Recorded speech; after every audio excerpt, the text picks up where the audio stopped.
अस्सलाम वालेकुम नाजरीन। बरज़ख ड्रामा या फिर हमारे दीन का कत्ल। दिन अच्छे थे गुजर गए जब बड़े समझाते थे ड्रामे फिल्में मत देखो, ये ख्वाहिशी व रेहानियत जीने में ये करदार के दुश्मन है, ये तुम्हें तब्दील कर देंगे।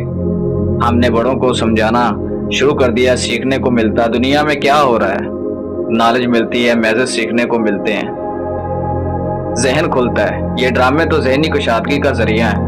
आप ज्ञानवीसी सोच के मालिक हैं, जिंदगी कैसे गुजारते हैं आपको क्या मालूम।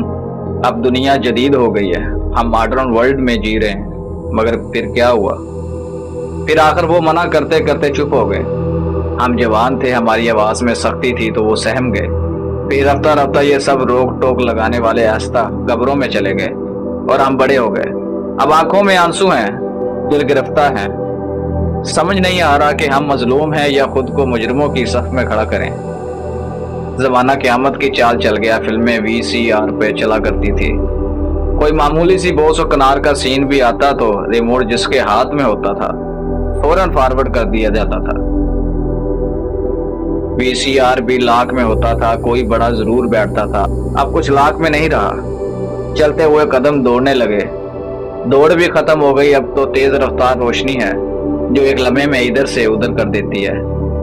ड्रामे वहां नहीं रुके जो हम देखते थे, बल्कि हर आने वाला दिन पिछले दिन की निस्बत ज्यादा गलाजत को समेट लाता है। पुरानी बात है, PTV के एक साबका चेयरमैन से पूछा गया, ये सब कैसे कर लेते हो। कहने लगा कि हम 2 कदम आगे बढ़ाते हैं, एहतजाज होता है, मुखालफत होती है, और हम 1 कदम पीछे कर लेते हैं। कदम बढ़ाते बढ़ाते हमें यहाँ तक पहुंचा दिया गया कि अब हमें बरज़ख नामी गलीज़ तरीन ड्रामे का रद्द करना पड़ रहा है। उस ड्रामे का जिसकी खसूसियत अब TV पर बाजार हुसन की नायिकाएं और दलाइल बयान कर रहे हैं। मालूम नहीं हुआ कि तवाइफें हमारे नस्ल नूह की आइडियल कब बन गई। कभी लफ्ज़ पर सरेआम इस्तेमाल करते हुए माशरे के बेशर्म अफराद भी शर्मा जाते थे। अब तो इसे आर्ट कहा जाता है और सरेआम कहा जा रहा है। मुझे तो ये समझ नहीं आ रहा कि क्या लिखूं, अपने बड़ों के जाने का मातम करूं या अपनी नई नस्ल को बर्बाद होते हुए देखता रहूं, सिसकता रहूं। मुझे समझ नहीं आ रही आने वाली जंग क्या इसी मैदान में लड़नी होगी, ये वापसी का सफर करना होगा। मगर सवाल ये है कि क्या वापसी का सफर मुमकिन है।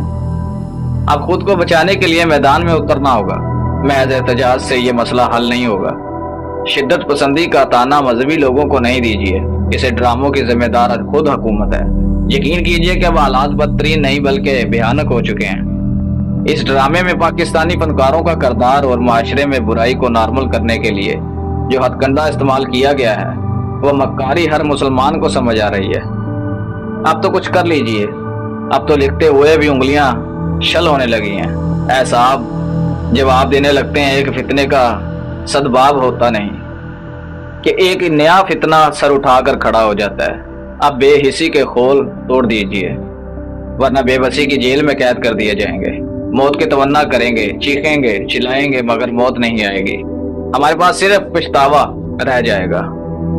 आखिर में सिर्फ इतना कहूंगा कि बरज़ख ड्रामा इब्तिदा है, इंतहा आपके तसव्वुर से भी बाहर है। खुदारा अपनी बच्चियों, बहनों और माओं को बचा लीजिए, सबसे बढ़कर अपने ईमान को बचा लीजिए। आप महसूस ही नहीं कर पा रहे हैं कि कैसे आपका ईमान रोज बरोज खतरे में जा रहा है। खुदारा अपने दीन को पामाल होने से बचाने के लिए आवाज बुलंद कीजिए।